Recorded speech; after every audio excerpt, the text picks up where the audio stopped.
What we're gonna do is, since we have a quorum, I won't make us go ahead and do the normal quorum thing. What I will say is, first of all, before we gavel in, go ahead and add yourself to Menti. This is the October 2025 GSG Assembly meeting Menti meter. We use it to do all of our voting and things. You'll want to enter the code 718-89499. You'll also want to accept my apologies for this bird, which is once again just being the best type of little guy. Um, you're more than welcome to open this in another browser if you need to. You just go to minty.com with the code. If you have a QR code, you are more than welcome to use that as well. I'm going to give people a little bit of time to get in, but uh, to be clear, the Minty code is always going to be at the top of the screen. So when you see join at minty.com, use code 718-89499. That code will not change throughout this time. The request is going to be that if you are a member, you continue to be in this assembly meeting Mentimeter. If you are not a member of the assembly, I ask that you do not join this particular Mentimeter. It tabulates our votes. If you attempt to join, we will be able to see your votes separate from everyone else's. We may ask you to leave. Just want to be clear about this, that this part is for our voting program reps. And since that'll still be on the screen, you'll see me click us along. This is just kind of to set you in the back end. We already have an official quorum count, but I want to make sure that I give everybody time to click. All you need to do is click present. It helps sync some things up for Mentimeter. I'm going to give people throughout the day, anywhere from 2 minutes for votes on particular pieces of legislation. When it comes to quorum or specific items, I will wait until we hit the number that is necessary for that quorum on the vote, and then I'll move us forward. The DOO has already given me confidence in quorum. This is just the additional check to get everybody on Mentimeter.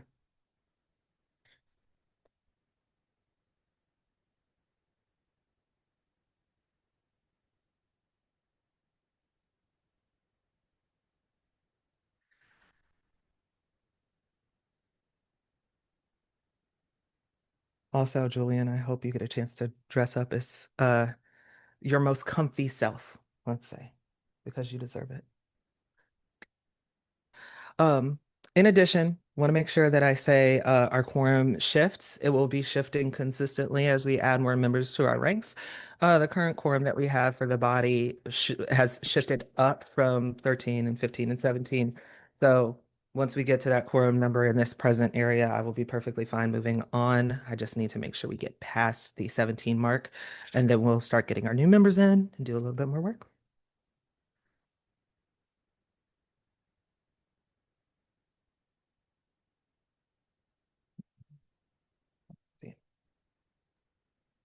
Ivy, someone said in the chat that they needed the QR code. Okay, let me Yeah. try and get us back there. And again, if you need the QR code, you can always go to that minty.com and use the code Okay. at the top of the screen. Okay. Can that be done in place of the QR code? Just It can indeed. yes. Perfect. Thank you so much. That's what I'm here for.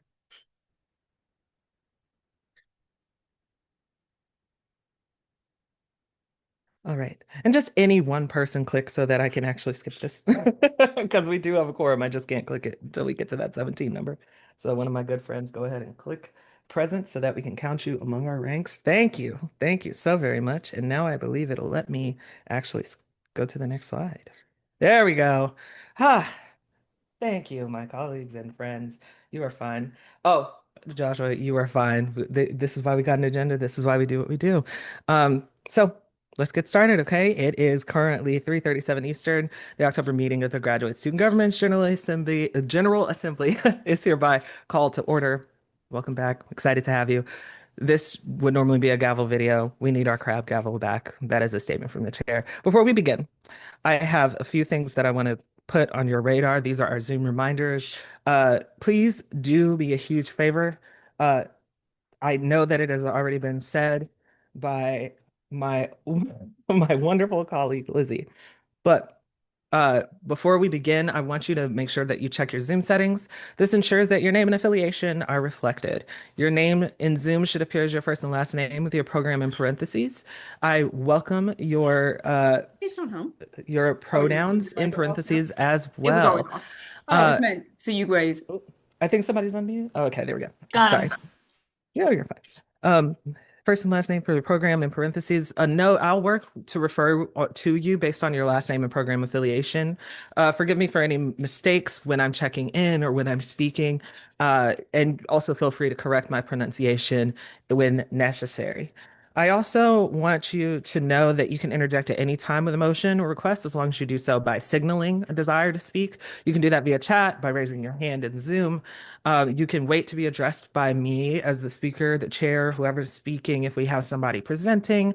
And of course, muting when your comment is finished to avoid audio bleed. An important note, if you're loud or particularly distracting environments, mute is your friend. We are more than welcome to take your messages via Zoom chat. Um, and of course, if there's something that you absolutely need asked, but you don't feel comfortable having it in chat with everyone, you can send it directly to me or to the DOO Lizzie, and we can say, hey, this is a question from a member in this particular program or a program representative from this particular space. Remember to direct chair motions and comments to the chairs, not others in the room. This is just a normative requirement. I'm going to keep saying it. I'm the person to direct things to. If you have some issues with something that is being proposed, make sure that we're not uh, directing that at anybody in the room. I don't think we'll do that. We are all adults, but just in case. And of course, flag issues that keep you from voting. You can share anything with me via the DM here or in the chat as needed. Try not to share anything super sensitive because this is Zoom, but be aware that you can flag any such issues. With that said, and with my apologies for the bird that will, of course, be very excited to get out after we finish our meeting, we're going to start with the swearing in. This is a special order for the new 45th General Assembly members. We've done a bunch of these swearing ins. These won't be surprising to you. So our first order of business is a special order swearing in new Assembly members for this session. This is for the 45th General Assembly. Program representatives raise their hand and repeat after our president, Keegan Clements Hauser. Please remain on mute with your camera off for the duration of the swearing, with your camera on, sorry, for the duration of the swearing in. We just need to see you repeating the words. It'll make life a little bit easier on my good colleague. The language for the oath of office is on the next slide, which you are more than willing to read. You'll read that after my colleague Keegan, who I believe is waiting in the wings. Yep. So in order to avoid weird halting, like, everyone who has ever gone through a swearing in has dealt with this. And because this is something we have to do semi-frequently, the way we're going to do this is as Ivy mentioned, I'm going to just slowly read this pledge. Stay muted, raise your hand. I'm going to assume in good faith that you are actually reciting the pledge after me, but I'm not going to pause and wait awkwardly with no ability to know if you're actually done because everyone's on mute. And we're just going to do it that way. So if all who are new to this assembly, first of all, welcome, glad to have you, could raise their hand and repeat after me the oath of office. In the presence of honored guests and members here assembled, I do solemnly promise and pledge that I will faithfully execute the duties of the Assembly as a program representative of the graduate student government to the best of my knowledge and ability, to commit myself to the student government's code of ethics, further the objectives of the student government, to serve my fellow graduate student community through engagement with my constituents and voting according to the preferences of my constituent body. And by the authority vested in me by the graduate student government, I now proclaim you duly installed as program representatives and voting members of the Graduate Student Government Assembly. Welcome. Welcome on in, friends. I appreciate Keegan for doing that. And in uh, uh, perhaps what will look like goodwill, but it's more just our agenda. I want to welcome you in and allow an executive address from Keegan. So Keegan always will have this ability for our new members, just letting you know you will always hear from the president unless there's literally nothing to tell you about. I have a feeling that there's always something to tell you about. But per our rules, Keegan Clement Hauser, as the president, now has the floor for the purposes of an executive address. Keegan may address the body for up to 10 minutes. Keegan. I most certainly will not be addressing the body for a full 10 minutes. Hi, everyone. Again, my name is Keegan. If you're new and haven't met me, I'm your president. Lovely to see you all here. I have a couple of points I wanted to make and bring to your attention as a general guiding principle for this meeting and future meetings, especially because we do have new members. Um, First of all, we as a government function primarily through our committees. Our committees are working committees, and that is how, by design, if not always in function, we're intended to operate. So when we are working with the Division of Student Affairs, for example, I personally meet with the Vice President of Student Affairs, but I'm also supposed to be accompanied with and supported by the Committee of Student Affairs, our committee, right? As an example, academic affairs, likewise with the Provost Advisory Council. There's a lot of interconnected pieces at our university and at our government. And I say this not to say, oh, you have all this work to do, but to empower you, right? Our committees really are the bedrock of our government. And so if you are feeling unsure about what you can do in a committee, which I understand, especially since we do have a lot of new members. First of all, if it's something within the remit of your committee, the Constitution and the bylaws, and basically that just means if it's within the description of what your committee is about, you can probably do it. If you need to request funding, you can even request funding from us. We have internal program funding for that purpose.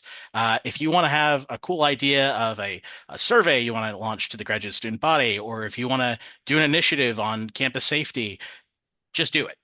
Let us know. We will be meeting, well, especially let Micheline know as our chief of staff, as she's the one who coordinates all of that and make sure that the executive board is on the same page as everyone else.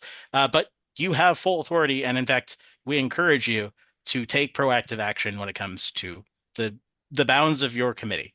And so, if you have good ideas, great. If you would like some thoughts or some suggestions on maybe what to do, let the executive board know. We can connect you with previous committee documents and things like that. So yeah, please feel free to reach out. But what I'm definitely trying to say is don't feel like you have no idea what to do, so you just don't bother. We definitely do want and hope you'll contribute meaningfully through our committee system. The other thing I wanted to bring up quickly is it's a nerve-wracking time right now, right? We are going into a particularly long federal shutdown of the government. Funding is insecure and uncertain. There's a lot of storm clouds, and I recognize that. So I just want to say that for what it's worth, we are all in this together, and we're here for you as a government. And that includes the executive board and every other branch of this government. But also, if you feel like you need to talk about it or have concerns or want to find out if there are resources available for you or your constituents that maybe aren't listed on the website, let me know. Drop me an email, GSG President. It should be on the website. And I will get you connected with the resources that I have. And I can, through the relationships I've built with administrators, sometimes make things happen that wouldn't normally. So, it is not only my privilege to do that, but it is my duty to do that for all of you. So please do reach out if you need help, be that financially, emotionally, with government or classwork, whatever, just let me know. And then the final note I want to say is if you haven't already planned on it, I really hope to see all of you at our Halloween party tonight at 9 p.m. At the chapel. So yeah, hope to see you there. We are bringing a lot of food and a lot of prizes and things like that. And please show up so we don't have to cart it all back to the offices. All right, I think with that, I will cede the remaining whatever minutes I have back to the chair. Amazing. Thank you. And really, if you haven't noticed, you will probably hear more about the Halloween party. It's happening today. It's so great. You can like show up. It's so dope. You should just do it. Just do it. With that said, there's going to be a lot of items on here. I'll try to move cautiously, but with an eye toward our time. You'll see times are in the agenda. That is not for nothing. Thanks to the Rules Committee for that additional piece of detail that may have been missing from a previous agenda. Next, we'll move on to the approval of the minutes. A note that as part of the month's agenda, as per usual, you're given access to the minutes for the previous meeting. This is our September 2025 assembly meeting. These meeting agendas require consent of the body before being approved and archived. If anyone has any adjustments they'd like made to the minutes, you can rise at any time with a motion to do so. If there are no adjustment required, the meeting's minutes will be approved as drafted. I'll give about 10 seconds if anybody has any adjustments amendments to the minutes. You can make a motion to change, edit. You can make any motion that you see fit.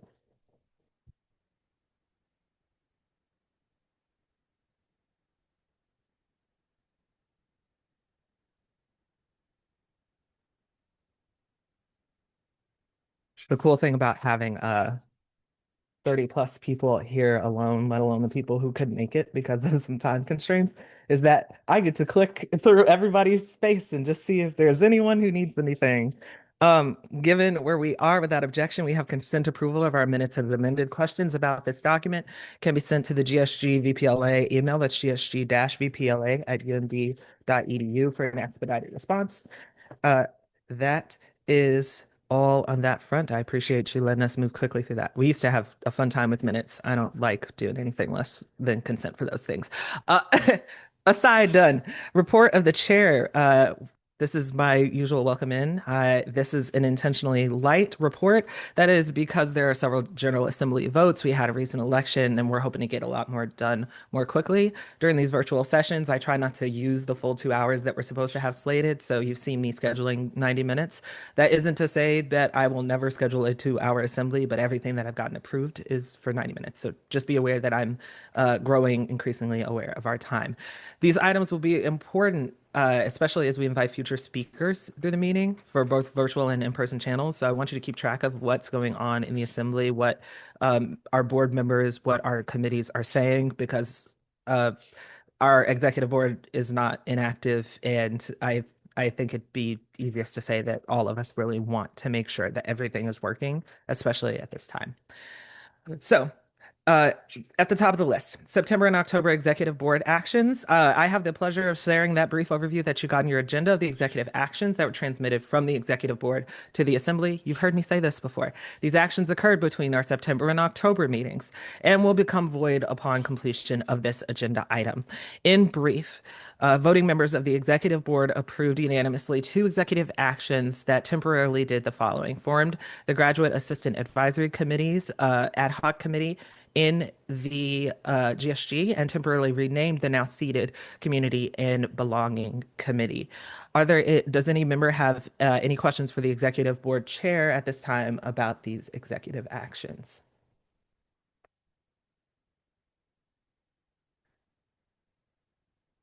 All right, seeing no questions, remember you are always welcome to reach back out to us. Keegan has said as much. That remains true. This concludes the transmission of the executive actions. Pending a vote of the assembly, any such action is now retired. Next up, as you can see, we're going at, what is it? Is it 3:51? Yes. Okay, perfect. We're making good time as well. We're going to have a TERPS vote discussion real quick. I wanted to actually give some time to my friend Jillian Rothschild for a discussion on TERPS vote. Rothschild is a PhD student in government and politics, as well as research fellow for the Center for Democracy and Civic Engagement. Jillian will have time to express what her work with TERPS vote looks like, how to engage with the organization, and dates, deadlines for local, state elections this year. If any one of our meeting participants isn't here, just an FYI, what I will do is essentially ask consent to move forward and table this agenda item if anyone has that desire. So moving forward, you will hear me ask, does anyone have a motion? Those are the type of motions that we may be willing to do. Anyway, I will look to see really quickly. Thought I had Jillian in here. Let me double check. Okay. Yes, yes, Jillian was also our GSG VPLA for the 23-24 academic year. So right before I was regularly looking around GSG, my friend Jillian was already in the cut. There is a world where Jillian, I keep saying Julian instead of Jillian. Help me. There is a world where Jillian is out for today. Let me look one more time. Yeah. Jillian can't attend today. Okay, cool. So that there was a little bit of a shift there. That's perfectly fine. Um, I don't have preliminary ability to table items for this meeting. The Rules Committee did not give me that power this time around. So I'm going to ask if anybody would like to make a motion on this item. Motion Nora, to table this item until Jillian is in the room. amazing. Any seconds for that motion? I second it. All right. We can use a real quick voice vote. You'll see something pop up on your screen that's just a real quick vote on the decision to table. Give me just a moment to make sure that that actually pops up the way that it is supposed to. Cool. Let's see. Mm,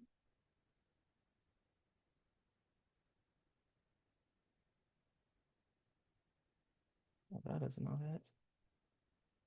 Sorry, give me just one moment. I am having a little. Does Julian has a question about Julian's contact and whether or not we can have a connection with them for civic engagement committee. I can certainly pass that along, asking Lizzie. I think the whole e-board can. But you are more than welcome to do just that. Um, Jillian was also very interested in working with our committee, so we will definitely be making space. Um, Sorry, give me just one second. Of course, I'm having like one technical hiccup that's stopping me.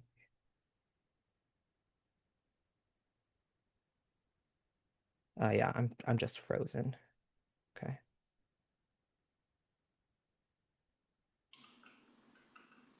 There we go. Sorry about that. I was frozen on both PCs for a brief moment, which makes complete sense. I was looking across my laptop with deepest confusion. In either event, let me make sure I get this up for you all. Oh, wait, we have a first and a second. I can work by voice vote. All in favor are more than welcome to, sorry, one second. All in favor are more than welcome to raise their hand at this time to signify an aye.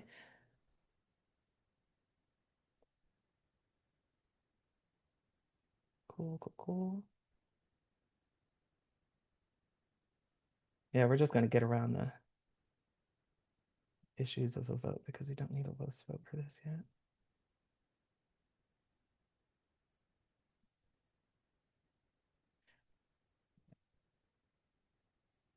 One moment.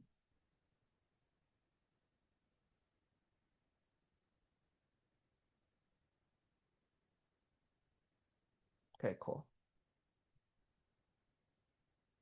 All right, cool.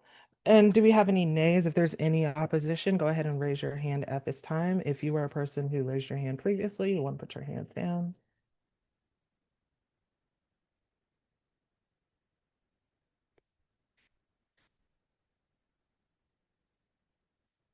All right. In the opinion of the chair, it appears the ayes have it unless I see three other people, but they were in the prior list. Does anybody in that prior list intend to change their vote? I'll wait for a second just to see. Okay, I'm hearing none, so I will treat this as a vote to temporarily table that discussion. That is tabled pending Jillian's joining us. That doesn't happen in this meeting. I will let the assembly know. Thank you for your patience while I get my technical life together. Second on our list, advocating with GSG. Sorry to prolong that, just needed to get that vote down. This month you should, oh wait, sorry. Michael, I'm sorry, do you have a question? It's possible you don't. I'm just seeing an old thing. My computer's freezing. Okay, wonderful. Sorry, I'm double checking because I hiccuped there for a moment, y'all. This month, this is advocating with GSG under that subsection. This month, you should have received a newsletter from me that I'm calling Assembly Matters. In short, this is an item and a note that is normally sent at the midpoint between meetings. I'm going to use this to keep you updated on what GSG is doing when you're not around, what the e-board is doing, and so on, and to help you do the work of sharing what we're doing with your constituents. That means that the email that I send you, all the component parts of it, you are more than welcome to share to whatever degree you feel is necessary with your constituents. They are an official communication from my office that you can use to describe the assembly. These notes come from the GSG VPLA account and may prove extremely helpful to you and your peers at times. So I hope you share this information with your colleagues and help us stay on top of our work together. In addition, I want to remind you that the e-board is constantly advocating based on the work that the Assembly is doing and the needs of the graduate population. Our processes are extremely important to doing everything from event planning to bulwark functions for graduates across campus. Resolutions and acts are powerful tools for the GSG in our present climate. I ask that you speak to me or my colleagues when you move toward a final bill and keep questions coming. We're here to help wherever we can be. Finally, I want to return to something that we talked about in the September meeting, which was University Senate Document 23, 24, 27. This directly pertained to the excused absence policies that were at the university. While we're on the topic of advocacy, this is me concluding with a quick note. Our colleague and Peace attended our September meeting to share details on the efforts to change absence policies at the university. These are specific to bereavement. That policy, as discussed, was amended given concerns voiced during the Senate meeting and received a majority of affirmative votes after what I would consider a very lively debate.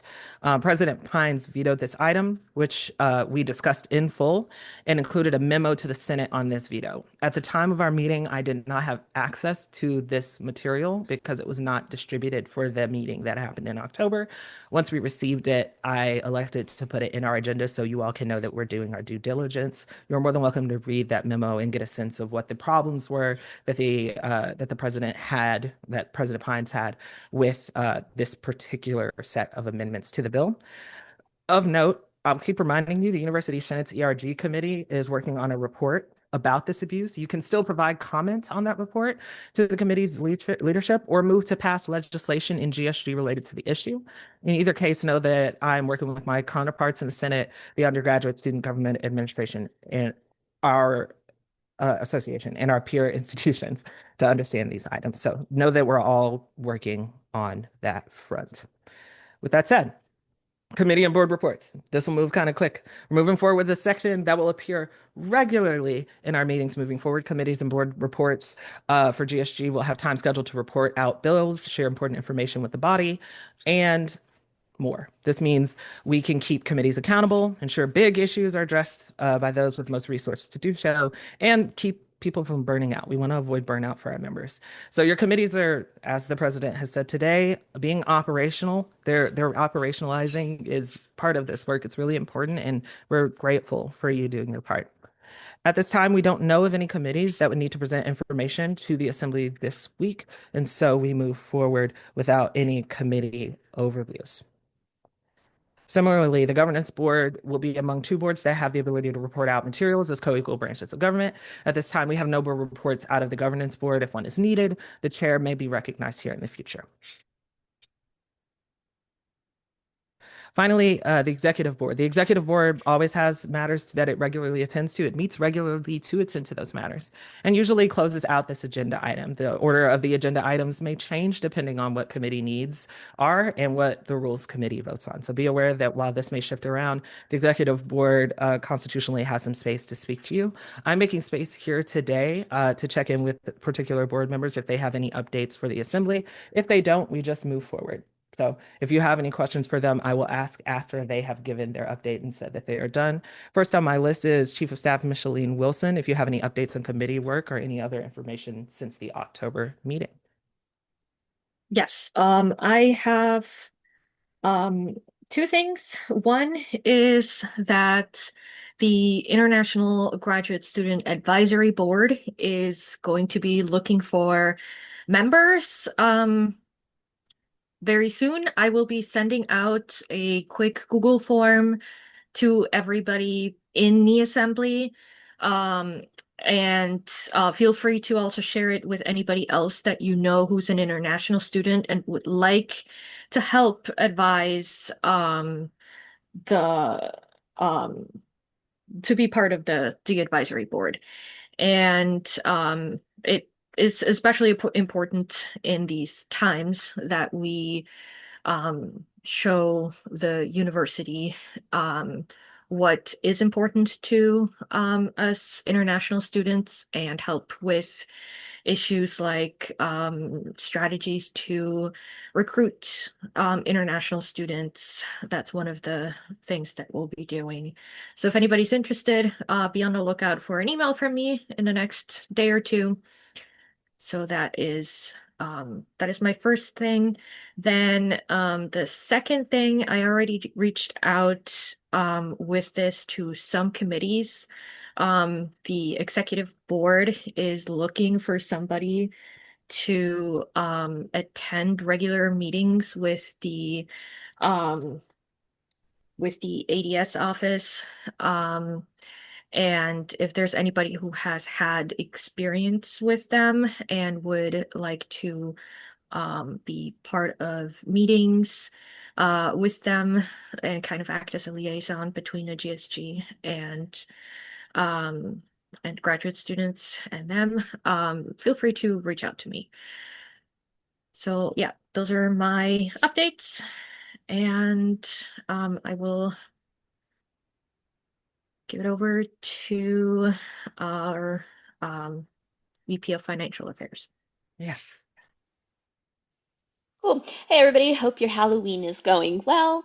I don't have too much to discuss. One thing I did want to get opinions on if people had now, or please feel free to reach out to me. The Sustainability Council reached out and wanted to know what priorities the Assembly had related to sustainable work on campus. That also includes things like the food pantry. If you have something that you would really like that particular advocacy council to discuss, email me. I can also put you in contact with that graduate representative to that committee. And then I think that is all I have. So unless Ivy, you want to pass it, I'll pass it to Lizzie. Thanks, Sydney. So I have slightly more things, but I will be fast. So I have three things. First, the Halloween event that we have been talking about. Please come, please bring your friends. There will be a costume contest. We have 5 pounds of candy. We got like 20 pizzas. So yeah, please come. It should be fun. There's some really cool prizes that I'm annoyed that ethically I can't go get. Secondly, assuming grad is actually made today, we will be recruiting for that. Grad is our Graduate Research Appreciation Day, so join the committee once it's officially made. Me and Micheline will be doing most of the legwork, but you will get to put on your CV that you helped plan a professional conference. And 3, this is the last thing, we were asked by the University Systems of Maryland to participate in a video. I'm not sure exactly what it is, not ad, but a video for legislatures. Oh yeah, please come eat this food. Yeah, they have like these. Sorry, I get distracted easily during Fridays. But anyway, I'm not sure. It's a video that they'll send to legislators talking about the importance of Maryland and why they should fund us. So if anyone is interested in being a part of that video, please reach out to me. I will also be reaching out to you as well. All right. Does anybody have any questions for any member of the executive board about those items at this time?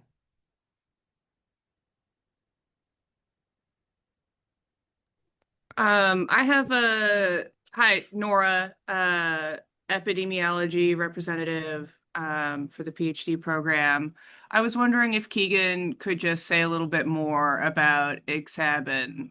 I know that he wrote a few things in the chat. Sure, yeah. Briefly, it is a advisory board that was how to describe it. So it is set up on behalf of the Division of International Affairs, but it is chaired by GSG. So the International Student Affairs Committee in GSG is the committee that selects the chair of this advisory board. So that's how that works. And we can only contribute 50% of the membership, but up to 50% are GSG members. The other 50% have to come from non-GSG reps or officers. As far as what it does, it really is there's actually a undergrad equivalent as well, but it is basically a advisory. It's advising the Division of International Affairs, specifically Ross. What's his last? Ross something. I forget his last name. Sorry, putting me on the spot, and I'm terrible with names. But Ross is the person that is the person who sets like the international student fee. Yes, and so to answer the question in chat, yes, the feedback from IGSAB is very important in bringing the Division of International Affairs and ISSS and other offices beneath them, bringing their awareness to issues that are presenting themselves to international grads, as well as putting feedback and thoughts on how the international student fee is used and what it's set at. So if you're an international student that feels like you could be supported better, you probably have ideas, and that would be something that IGSAB would really want to hear. Yes, exactly that. Thank you Okay. also for Micheline Ross-Lewin. That's right, Dr. Ross-Lewin. Any other questions floating around? Seeing none, and with a deep awareness of time as a social construct, I'm going to move us forward. Go ahead and click, or don't, you know. There we go.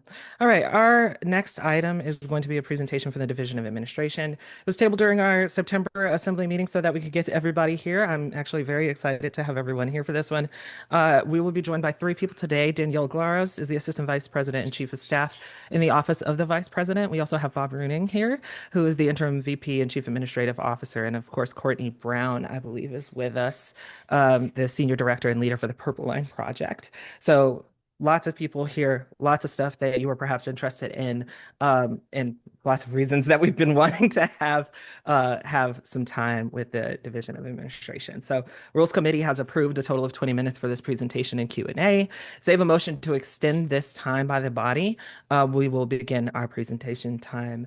If anybody needs any technical assistance, just let me know. We can get you shared and ready to go.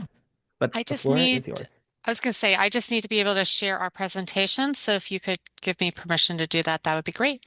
Permission's on the way. Thank you. Permission should be granted. Okay. Thank you, Lizzie.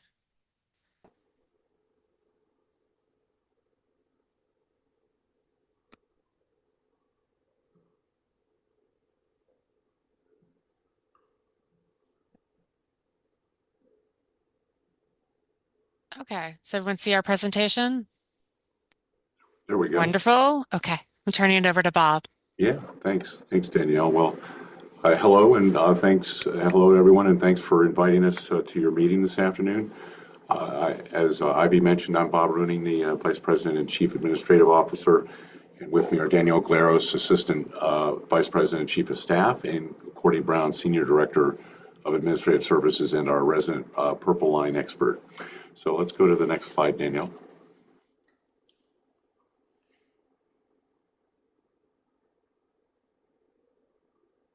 See if my computer actually wants to work today. Yeah, right. We've been having IT issues all week. This is intriguing. Okay.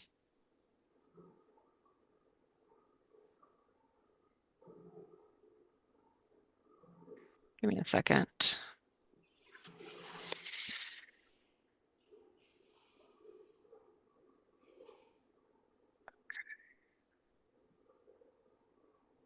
I would like to out loud as well take responsibility for the Zoom jinx. I've jinxed everyone. I had my computer crash earlier this week, so it's me too. So we're all together here.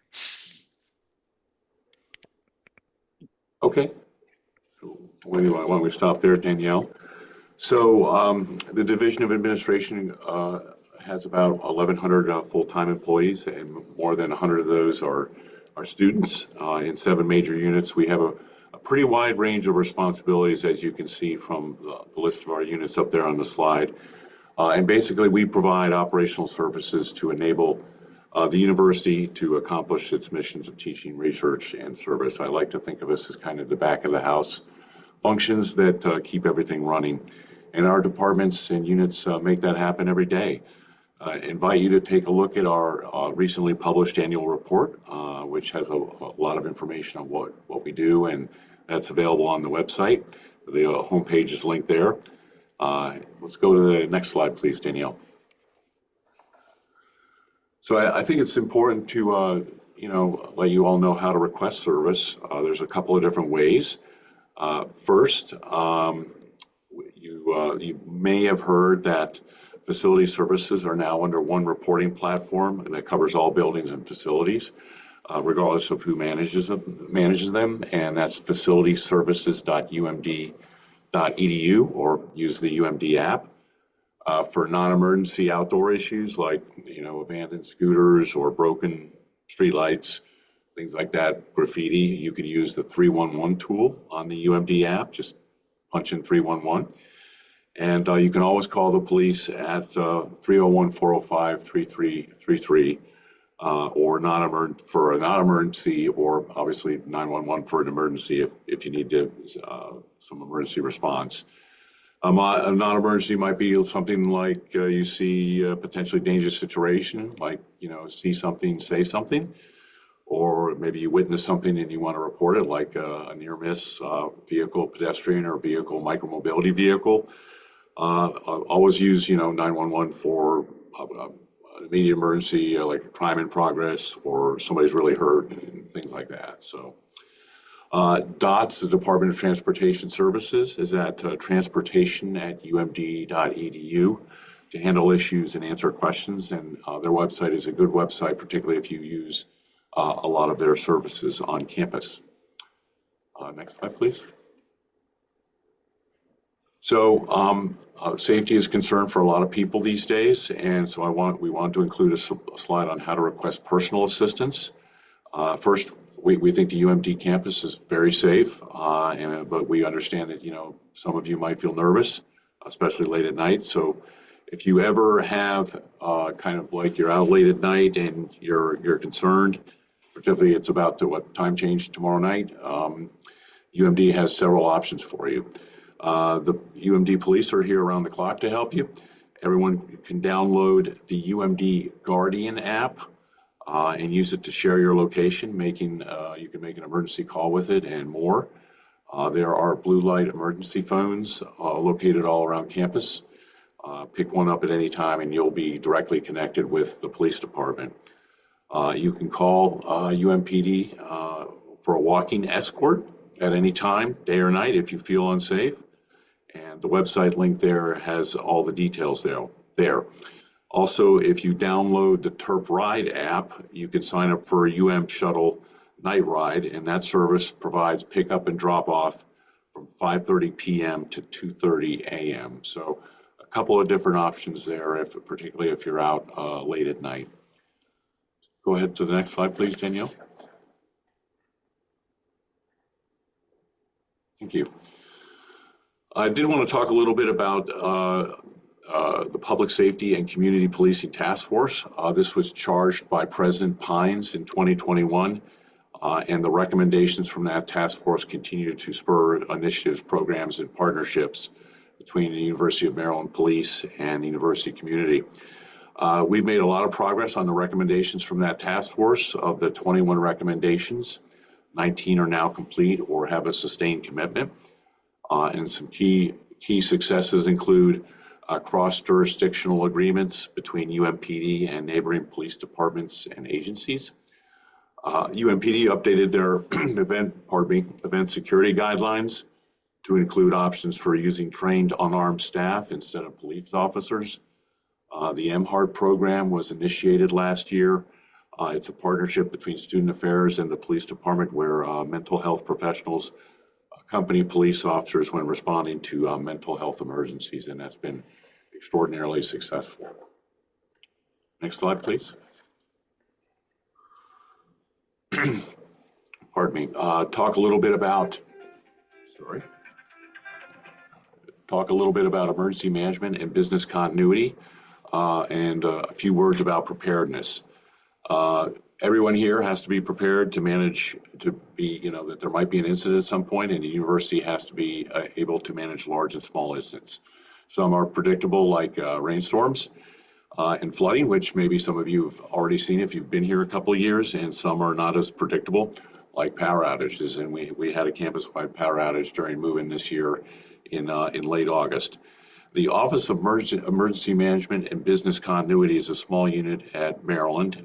They report to Danielle, and they have two important jobs. Their most critical function is to lead coordination of our response to large-scale emergencies and incidents. for example, floods and power outages, because those can affect many UMD employees, government officials, and sometimes even outside contractors that are working on campus. When things are relatively calm on campus, OEMBC gets to work on a culture of preparedness. And most importantly to you, they offer a lot of resources and training to help you be safe and ready for emergencies.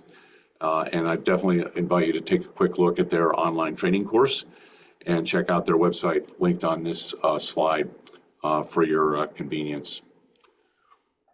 Next slide, please. So how GSG works with the division, our leaders and staff meet regularly with GSG student government leaders. We participate in the annual safety walk, which was last week, and the accessibility safety walk or mini audit, which happened recently as well. It's a great opportunity to experience the campus together. Definitely appreciate our partnerships, and we like hearing about your good work on behalf of the students. Now I want to talk about a pretty exciting project called the Discovery House. If we could go to the next slide, please. So we're going to play this video. It's about a 2-minute video, but I think it's a really great video on the Discovery House. Can I just confirm that everyone else can hear the I sound? cannot hear it when it's playing. I don't know about anybody else. Okay. Let's see. Anyone want to tell me a trick to Danielle, I think you may have to stop sharing, and then when you share, also click the little caret to share your sound in addition to the All right. presentation. I'm going to start and click the caret where? It's Courtney? near the share Yep, I got button. it. Okay. Yep.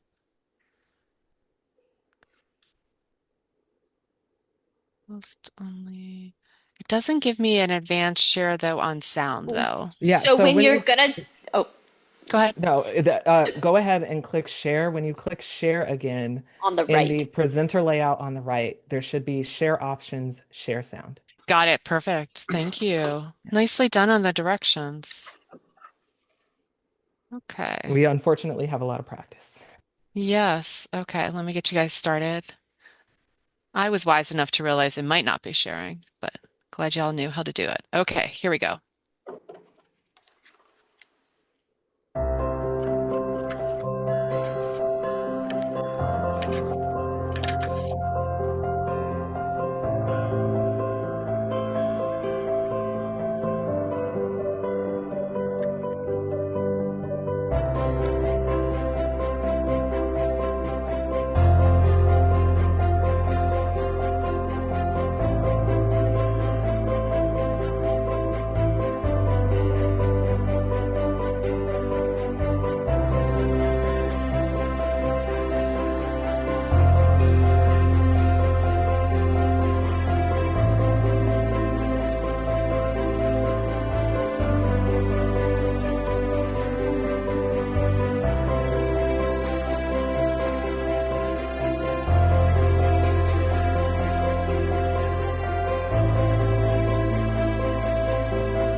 Great. That's a pretty good video. I hope everybody enjoyed it. That is the new Discovery House, and it's going to be completed in summer of 2026, and it's going to have a mix of bedrooms and units with 741 total beds, ranging from micro studios, which are about 331 square feet, to 5 bedroom, 3 bath, which are about 1,300 square feet. And here you see the Discovery House rents, which were set by Capstone, the property manager, and they wanted to prioritize affordability. The rates remain below current market levels. Sorry, I froze there for a bit. And the rates include utilities. The leasing application is going to go live this December, and then leasing will begin in January, February. Let's go on to the next slide, Danielle. And I'm probably using up all of our time here. Many apologies. So I'll kind of go quickly through sustainability. We do, like many of you, I'm sure, I'm pretty passionate about sustainability, and we have the Office of Sustainability, which is responsible for outreach on sustainability issues. There is the Sustainability Council, which has a cross-functional representation from all over campus, and I'm the president of the Sustainability Council. And every year we look at applications for sustainability funds from a variety of well-deserving projects. So, next slide, please. Just a few key milestones. We achieved net zero carbon emissions in 2025, which is great. We buy 100% of our electricity from renewable sources. That was as of 2020. We have 50 zero emissions vehicles, and the goal is to have a 100% zero emissions vehicle fleet by 2035 and a fossil fuel free power plant by 2035. Next slide, please.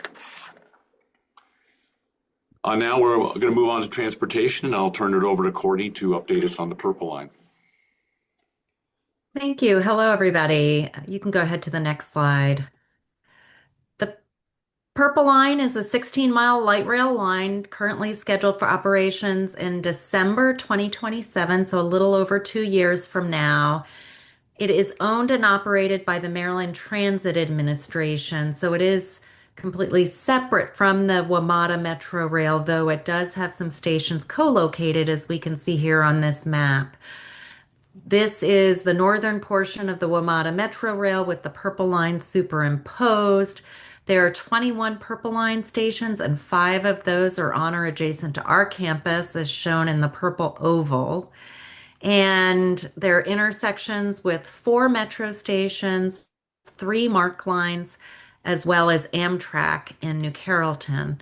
So the Purple Line will go a long way to make it easier for us to get from one end of campus to another and increase our connectivity to the region and beyond.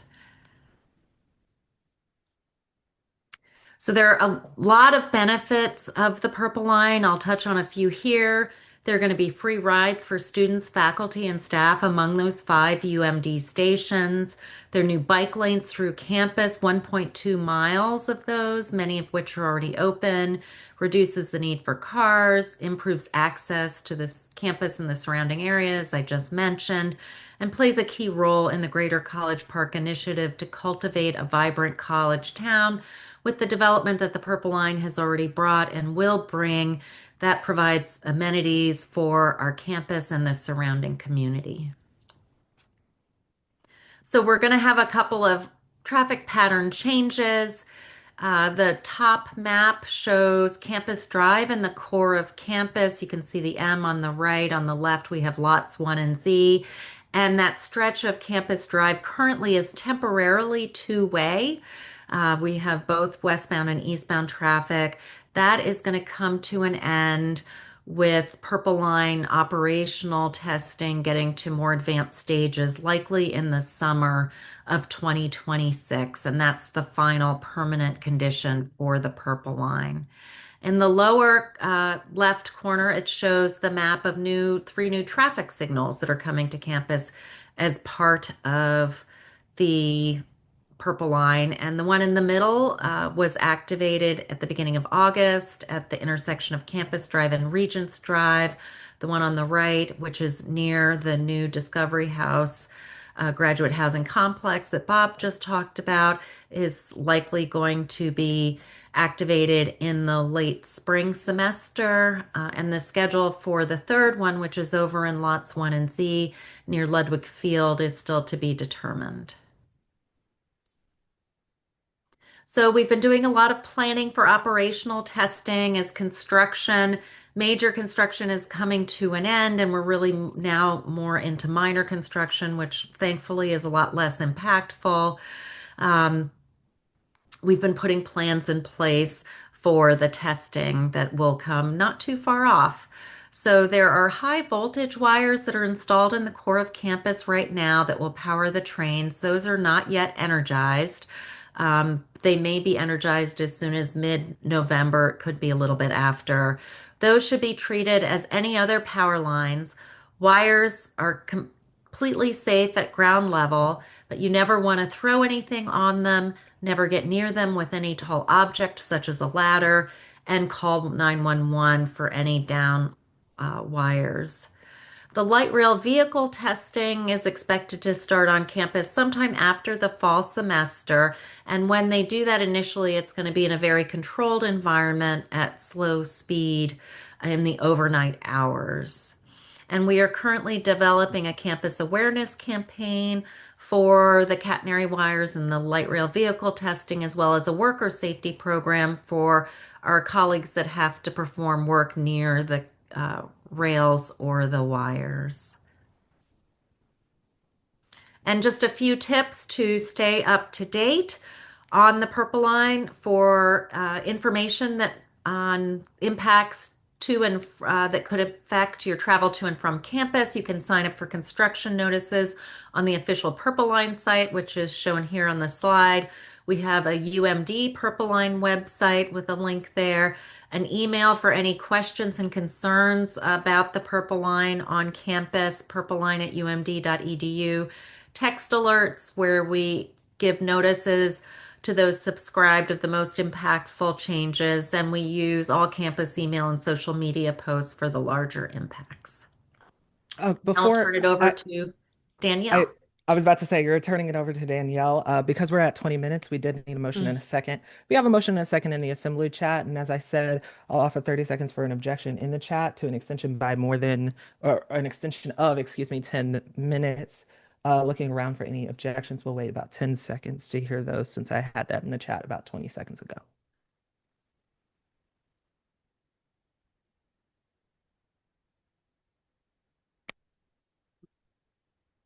Okay, cool. Seeing none, this portion of the presentation and any Q&A is extended by 10 minutes. And I believe we're passing on to Danielle. Perfect. I will try to move quickly to allow for some questions at the end. So just as we mentioned earlier, one of the ways that we engage with GSG is through our Campus Transportation Advisory Committee. That committee meets a few times each semester. It advises our UMD leaders on transportation issues. It reviews parking and mandatory student fee proposals, and it looks at implementation of best practices.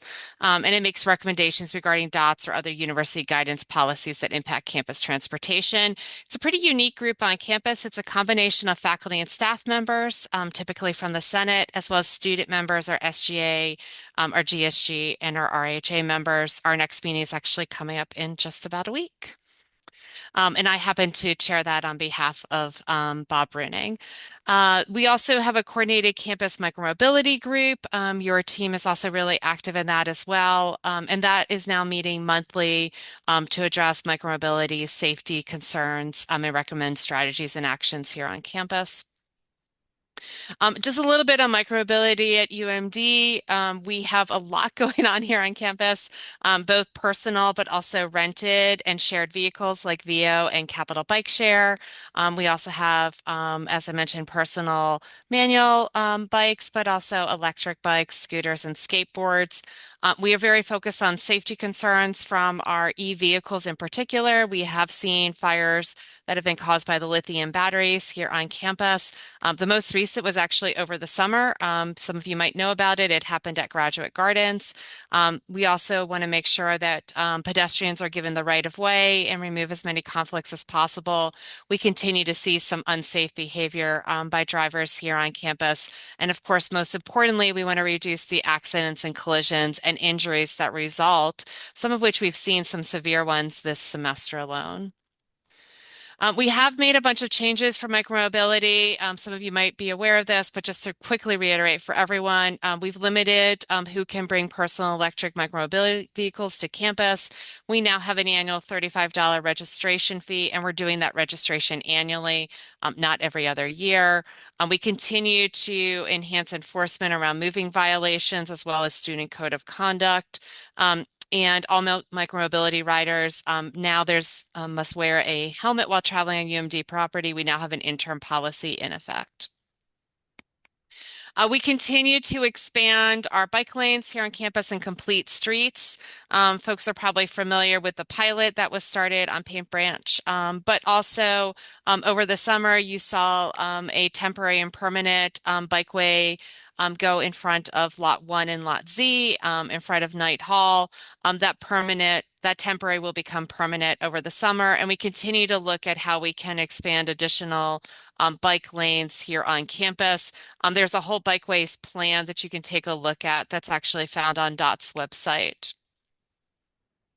A few other just things I just want to go through on micromobility safety while I have a moment.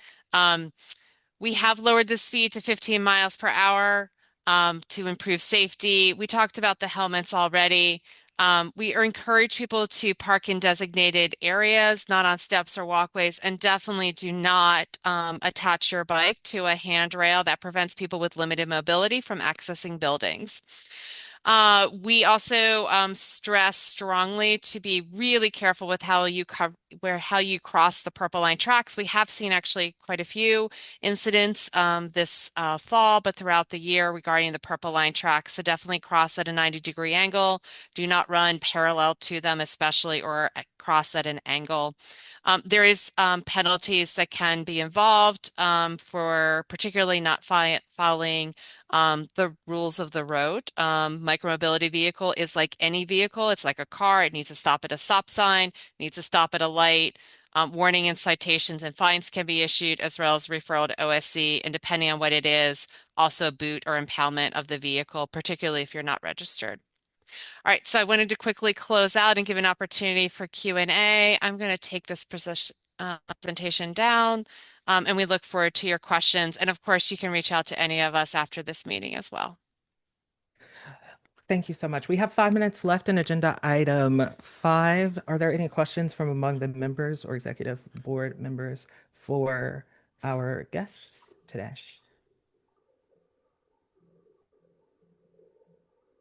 Lizzie, you're recognized. Hi, yes, I'm Lizzie. I'm the Director of Operations. I'll just get it started. I think housing is my really big question. And I have a couple questions. They might be shared, so please stop me. First, what is a micro studio, and how big is that actually? Secondly, are utilities included in the rent here, parking, anything like that? And third, what will be the pet policies and the fees for pets? All great questions, Lizzie. I don't know what a micro studio looks like, but it's 331 square feet, so it's not very big. Yes, utilities are included in the rent. I can't answer the pet policy, but we can certainly get back to you on that. Okay, as a follow-up for the micro studio, is that gonna have like a little kitchenette in it and a bathroom? Yes. Okay. So a micro studio has everything else that you would typically expect in an apartment. It's just a smaller square footage. So the studio itself is 377 square feet, and the micro studio is about, I guess the math is 46 square feet smaller. So it's 331. But yes, it has a bathroom. It has facilities for being able to cook your own food, all of those items.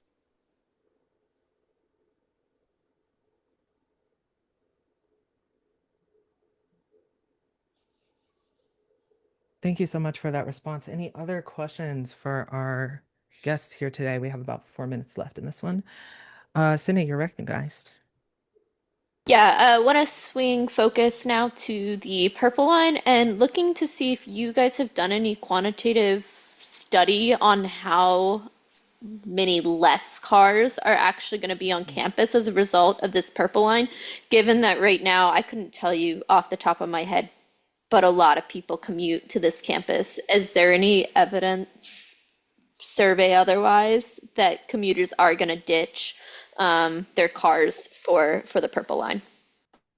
Yeah, that's a great question. The university hasn't done any studies. The Maryland Transit Administration, who owns the project, did do some work on estimating the reduction in cars across the entire alignment, which was estimated to be about 17,000 cars over, I guess, within the first 20 years. It would build up to that in 20 years, was the estimate done in that study.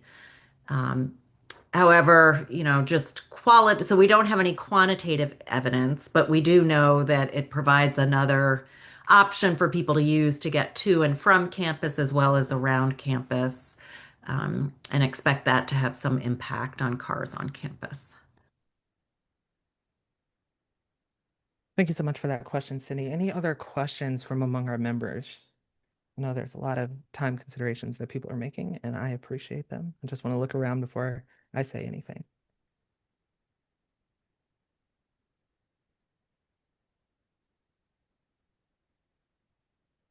All right. So I'm not seeing any additional questions. Oh, wait, Sydney, I do see your hand. Yeah, go ahead. If you have questions, that's fine. I can ask follow-ups, but I can also reach out later. So The time if is you want to yours, my start. friend. Okay, yeah. So really quickly, gonna scoot back to the cost of stuff. So this was costs for the Discovery House. These costs were established by the management company. I believe there was input from leadership on campus. Am I correct in saying that? On what these should be set at for rent, or was this completely done by the management? I'm sorry, Sydney, I Uh, can't answer that question. That was before my time here. But Danielle, do you know? Yeah, so the rates are definitely set by management in consultation with the university. The university's guiding principle from the beginning of this project has been to provide below market rates to our graduate students. So that's sort of the guiding point we have Mm-hmm. shared with them. Many of the items that you're seeing associated with this project were driven by surveys and feedback from graduate students along the way. So going back to the question that Lizzie asked about the micro studios, that's partly why the micro is part of it. It's also why you saw in this building maybe a little bit less amenities than what you might be familiar with some of the other off-campus student housing. And that's because the graduate students said, if you had to give me cost or amenities, we'd rather you have a lower price. So we have tried to be economical with this building and optimize as much as we possibly can to be able to offer reduced rates. That's really helpful information. And for the sake of time, just because we have other things going on, we are at time. If someone feels that this is an important conversation and wants to extend that time, I can make space for that. You may end up voting to extend the time of this assembly or moving more items onto our next item, or our next agenda. So with an air of caution, I ask if anyone has a motion on this matter.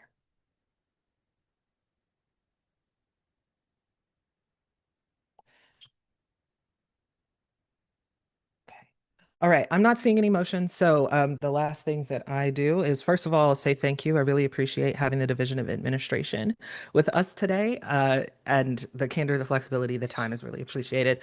Members are always encouraged to reach out to these particular bodies, right? Our other organizations and divisions on campus are resources for us to interface with as often as we so need. And of course, if you have any questions that are for this group of people and you wish to remain anonymous or have something else done, you can send them to the GSG VPLA email. I will transmit any and all questions that I get to my peers, and we meet with we meet with people all the time. So I imagine that will be a pretty easy way. My only additional question is, and this is totally, I think it technically would be a point of order because it's in our rules, but I will digress and say, uh, is there any plan to share this presentation with us and we can distribute it to our members as well?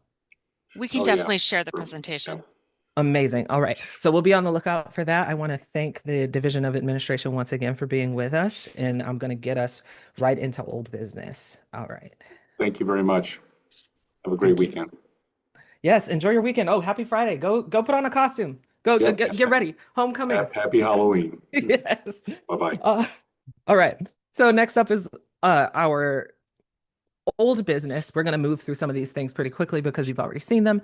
Of course, right of first reading is why you get some of these things early. I want to make sure that you have them nonetheless. The first bill that we're going to be considering is item 6.1 before the assembly. That is bill number GSGA 45-A01. This is an act creating an ad hoc committee during the GSG 2025-2026 session for Graduate Research Appreciation Day. In short, this legislation creates and charges a grad committee with the planning and execution of Research Appreciation Day during the GSG 2025-2026 session.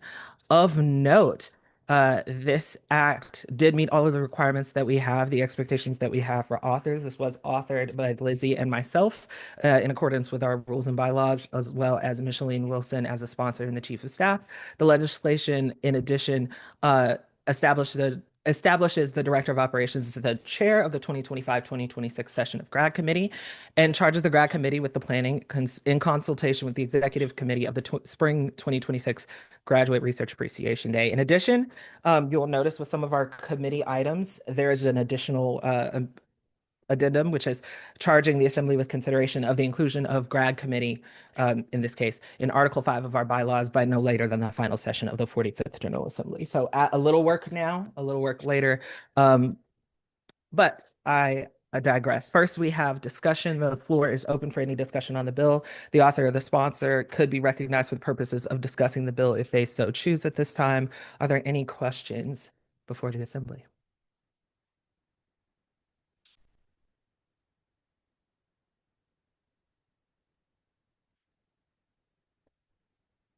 Clicking around. Okay, I'm seeing no questions. Absolutely beautiful. Are there any motions before the assembly on a vote or a motion to consider at this time?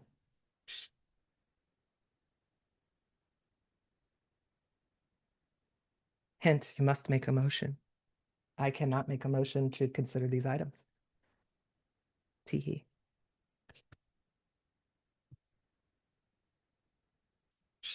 And if you're looking for the language of such a motion, you can say, I move to vote on this particular piece of legislation. You can also I make the table motion to minutes. vote. Hey, there we go. Oh, I love it. I love it. All right. The second and the motion to vote has been approved. Thank you so much.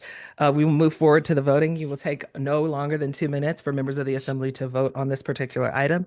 The question on the table is, do you approve of GSGA 45A01 as read and or amended?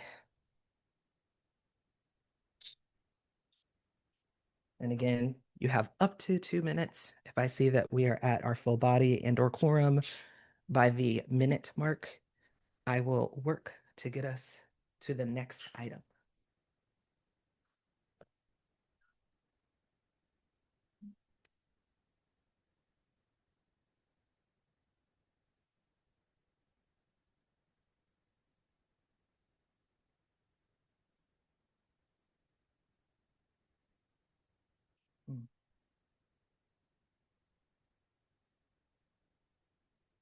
Also, if some of you perhaps like let your phone lock, please remember that you can always rejoin the Mentimeter. So right at the top, you go to menti.com and you use the code that is there. It's 71889499. Always at the top of your screen, always accessible.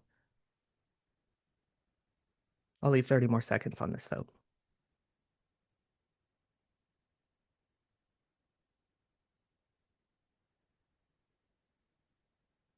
If you can hear it, you can enjoy the docile sounds of one Navinius Maximus Ludicrus III, a green cheek Kanye with a voice like the angels. Word, bud. Word. One day you'll give into capitalism and actually bring home something for the homestead. It'll be so nice. I'm excited. Yeah.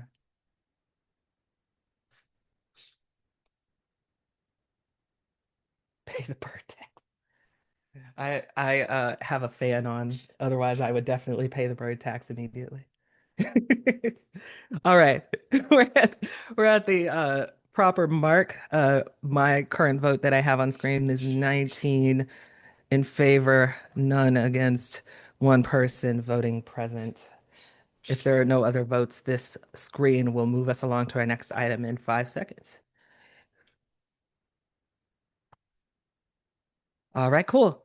The outcome of this vote will be transmitted to the executive board and archived according to the rules of the body. Questions on this measure could be sent to the VPLA. We're now moving on to consideration of our second piece of legislation before the Assembly. This is item number 6.2, GSGA 45-A02. This is an act creating an ad hoc committee during the GSG 2025-2026 session for the Graduate Assistant Advisory Committee. This legislation creates and charges a grad committee with the planning and execution. Oh, sorry, I clicked one screen over. My bad. Let's try that again. This legislation creates and charges a graduate assistant advisory committee mirrored within GSG with the support, planning, and execution of legislatively mandated responsibilities during the GSG 2025-2026 session. For the purposes of first reading, I will just tell you nothing has substantially changed between this previous piece of business and the updated version. I will note that this also has the addendum to charge the Assembly with consideration of the inclusion of the Graduate Assistant Advisory Committee in Article 5 of the bylaws by no later than the final session of the 45th General Assembly. For the purposes of our presenting this as being amenable to the Graduate Assistant Advisory Committee, you will also see that we count among our sponsors and authors members of that committee and members within our body. With that said, we move on to discussion. The following authors or sponsors can be recognized for the purposes of discussing this bill. And any questions before the Assembly? Are there any questions or comments from bill sponsors, from legislators? Keegan, you are recognized. Hi all. I figured I would briefly explain why this is happening and what GAC does, because not everyone necessarily knows. So GAC is the Graduate Assistant Advisory Committee, as the acronym suggests, and that means that GAC is the meet and confer partner for the university when it comes to all things graduate assistantships. Which is not all grad students, but a whole bunch of us. Previously, GAC had been a part of the graduate student government, and actually this is still the case at most other institutions in the state system. We were the only school where we split apart and had two separate bodies representing different aspects of the graduate student body. This caused problems at the state level. The USM student council meetings were always very interesting because I was attending as the representative of this government, but it turns out that by the rules that the USM has, it should have been the GAC president, which doesn't make any sense because the GAC president is not actually representing all grad students. Anyway, long story short, we were asked how we wanted to address this issue, and the decision was made to try and merge the two groups back together. The way this committee or this temporary legislation works is it's a mirroring committee, ad hoc committee this year, with plan being that we will incorporate GAC as a special standing committee next year through a constitutional amendment and amendment to the bylaws. Thank you for that. I will also recognize Joshua for any questions, comments. Hi, yes. First of all, thank you so much, Ivy and Keegan. They have very much worked hard in trying to get GAC really, I guess, acclimated into GSG, and I really appreciate them for that. If you see, I am a co-convener of GAC. I'll just expand on essentially what Keegan said. I've been on GAC for 2 years. It usually works that in the past, where, as Keegan said, it's basically like they've separated like GAC and like assistants and non-assistants. GAC basically, if you have a teaching assistant, graduate assistant, research assistant, any other type of assistant within the university, it's a bunch of people that basically, I guess, meet with Dean Roth and basically work together. It does not override the union, and I do want to make that clear. And that's really basically all I wanted to say. With that, I will also, with limited time remaining, I would, if there are no questions, I would like to motion for a vote for this. So, Motion's on the table to vote. Are there any seconds? Seconded. That motion closes our discussion as we move forward to a vote on the act creating an ad hoc committee for the Graduate Assistant Advisory Committee. You will have up to, I'm going to shrink this time ever so slightly. You'll have up to 1 minute. I don't think we need that much time for members to vote on this particular assembly item. I look forward to seeing your vote.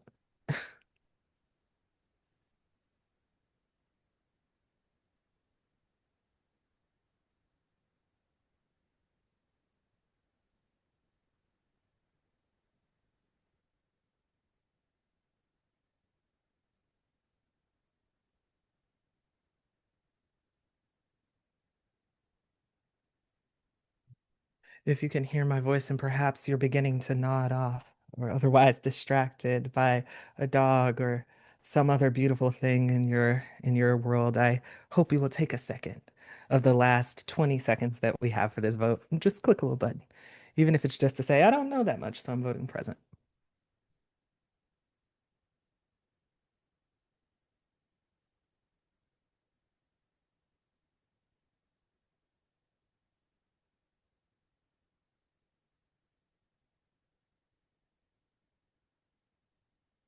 All right. If there are no other votes, we have hit the top of we've hit the absolute floor for this particular vote. We're seeing 18 yay, 0 nay, and 1 person voting present. With that in mind, GSGA 45A02 as read and amendment is approved and passed. The outcome of this vote will be transmitted to the executive board and the president for consideration according to the rules of the body. Questions on this measure? Can you guess where they're going? To me. Ask me any questions that you have. With that said, we have now completed quite a tranche of new business, and we're looking at 356. This is the part where I casually tell you that we have 5 minutes remaining in this meeting. Would anybody like to make a motion to extend the meeting? You can extend the meeting once by 10 minutes. motion to extend for 5 minutes There to we get go. new business out of the way. Yeah, yeah. Any seconded? Oh my Seconded. gosh, I see a second.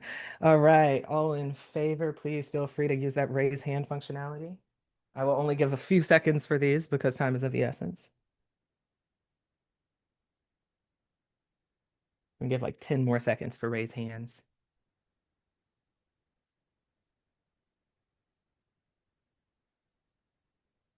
All right, and all opposed, anybody opposed, you can DM me directly in the chat. You can go ahead and raise your hand, whatever you feel necessary. If you are in favor, make sure you take that hand down.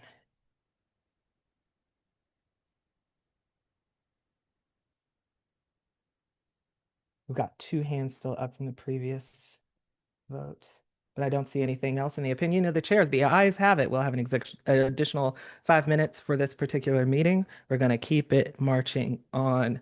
GSGA has new business. There's 2 items under new business. They won't surprise you because they've been hinted at to some degree. Maybe one will surprise you. Who knows?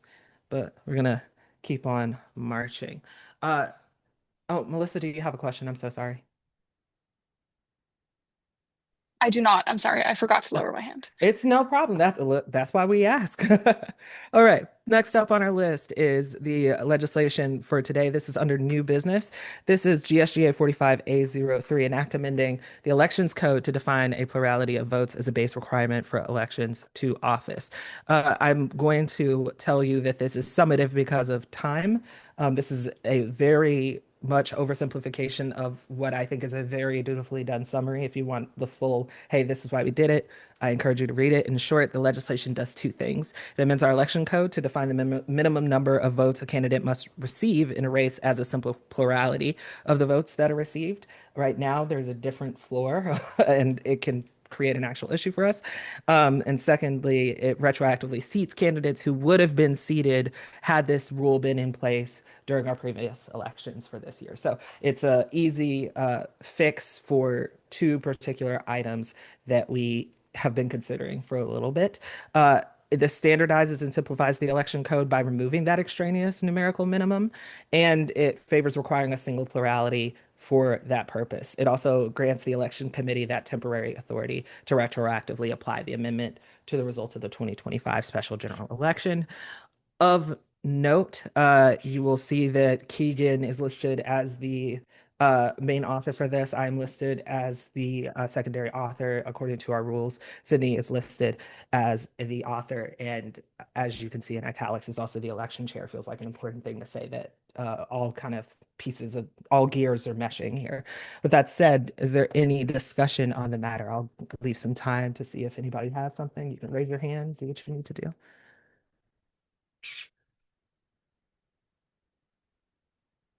Looking around and seeing none and hearing the squawks of the Amazon, I'm going to go ahead and move us forward. If there's any objection to my moving forward, remember you can always object Oh, I to just had a my action. question. Yeah, absolutely, Jesse. Oh, I I'll guess let you just know. like, why is a plurality preferable to a majority? Yeah, that is an excellent question. So, in short, there are a lot of, and Keegan maybe want to change how I'm framing this, but in short, there are a lot of programs that may have limited enrollment. There are certificate programs that have low enrollment. There are other situations where it might be the case that somebody gets just one vote, but it's a program with four people actively in it, and the one person that voted was them. Right now, our response to that would be that that person just simply cannot represent, and that program goes without representation. That is a slightly more concerning, and I think the elections committee members, I myself would gladly say, as an election committee member, it just creates additional chaos for everyone to constantly be doing special elections when the reality is one vote can work, and then the elections committee can like sleep for a day. I will Um, also very quickly add, since you mentioned me. So in cases like the plurality language is already there, that's not the part that's being modified. Because if you have three people running an election and one person gets three votes and the other two get one vote, well, I guess if and one other person got two votes, the other two people got two votes. The person with three votes didn't get a majority; they got a plurality, but they also got the most votes. So that is still giving the person who got the most votes the win. Thank you for clearing that up. Yeah, I see Yeah. now. okay. Any other questions, comments, or concerns? I'll give about 5 seconds.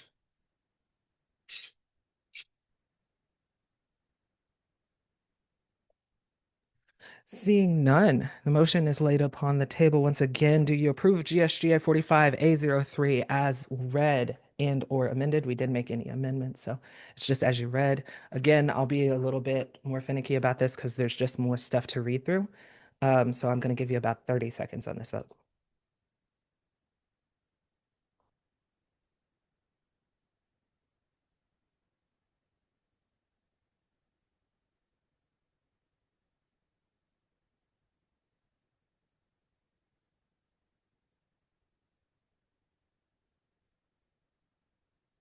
Ten seconds remaining.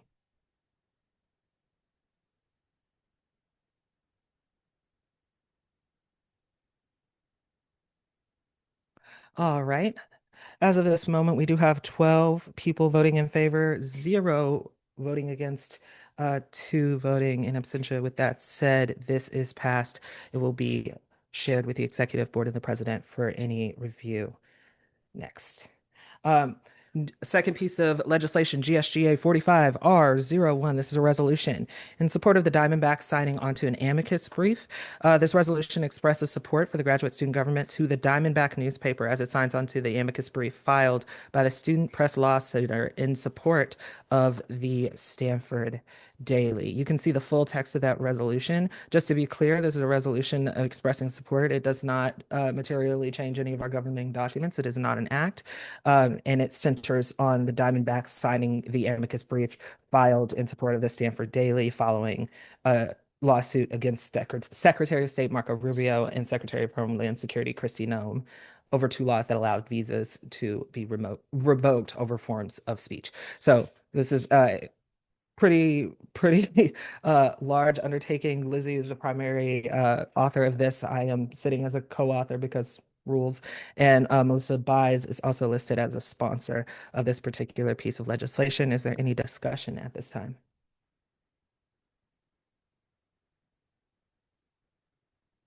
With that said, we do need a motion to move forward on this particular item. Motion to vote on the resolution presented. Any second? All right, I do see a second in the chat. We'll move right on forward. You'll have, because of time, no longer than 30 seconds to vote on this particular resolution.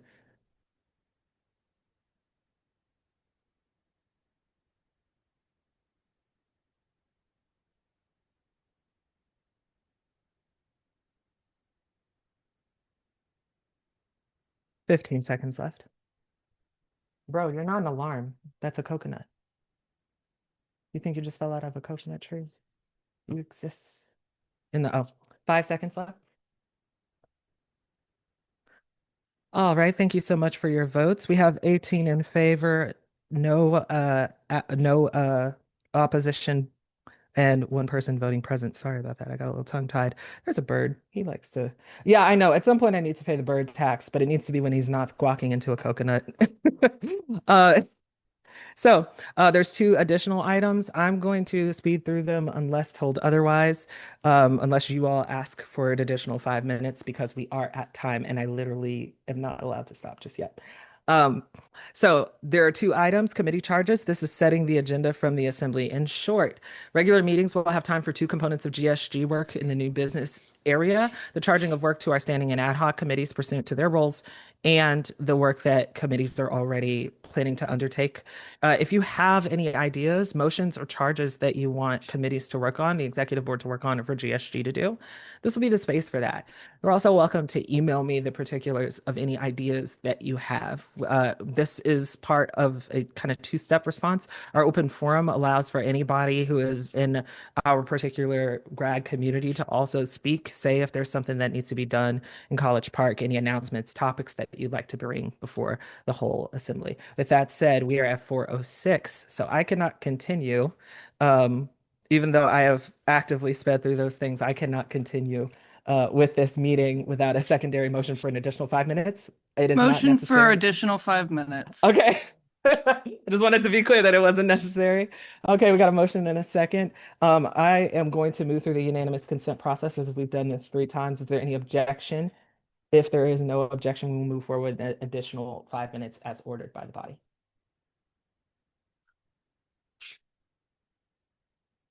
Okay.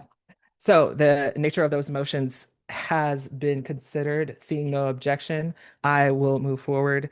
Remember, if at any time you are opposed to a motion, you're more than welcome to request a division of the assembly or a head count of the people's responses. When it's something fairly small or that doesn't break with our rules, I will probably put this towards unanimous consent. With that said, are there any motions or charges that you want GSG to consider at this time, either in its committees or in its work across the university? I'm going to give 10 seconds for any responses to this if you feel like piping up. You can also put things in the chat. Yes, Nora, you have the floor. Hi, Nora, epidemiology PhD program representative. I am also the chair for the Belonging and Community Committee. And we are currently finishing up a resolution for November to ask the administration to voluntarily recognize our union, the UAW GLU.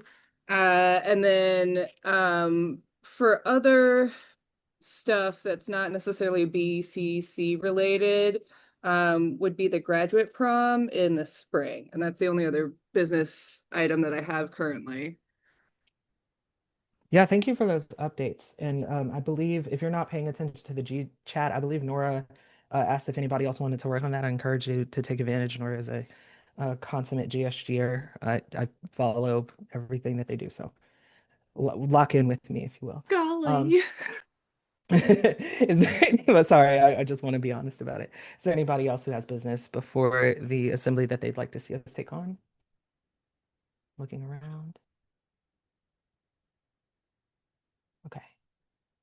In the silence, I move us forward back to representative actions and announcements. Are there any announcements or topics that anybody would like to bring before the assembly that aren't necessarily business? Those things that could be kind of not germane, things that are interesting events that you want everyone to know about.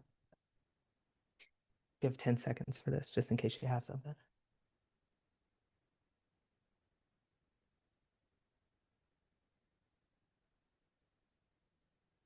Concerns do count too. Yes, if you have concerns about things, we are here to field those as well. of course, in any event, just for the sake of time, I will say, remember that the GSD emails really are open, that if you have our phone numbers, they are open. Like if you have a way to contact us and we've made it clear that's what we're doing in the e-board or just generally, please reach out. The GSG chat is super helpful. Yes, literally the GSG chat, so helpful for that. And please feel free to plug things in there. It is a communal space. It is not our most official space in the world. I ask you to be, considerate of what you are putting in that chat. It is Google Chat. Be aware that of the information that you put in there. Um, Julian also says I'll be in touch about some stuff College Park Mutual Aid is doing right now. Trying to get permission before that. We will welcome that the second that you have it. But with that said, does anybody have a motion toward adjournment? Because I actually can't adjourn because we're over time. Motion to adjourn. So, okay, any seconds? Seconded, Amazing. All thirded, right. fourth, fifth. Sorry, whenever y'all decide to make things longer or adjust our rules, I don't get the ability to end us on time. So it is exactly 4:10 p.m., which means we're 10 minutes over. That's my 5 + 5. I so appreciate it. Or I'm sorry, 5:10 Central Time got me there. The October meeting of the Graduate Student General Assembly is hereby adjourned unless there is objection to this adjournment. We will reconvene on November 21st, 3:30 p.m. Remember Halloween tonight. Yes, please go to a Halloween party.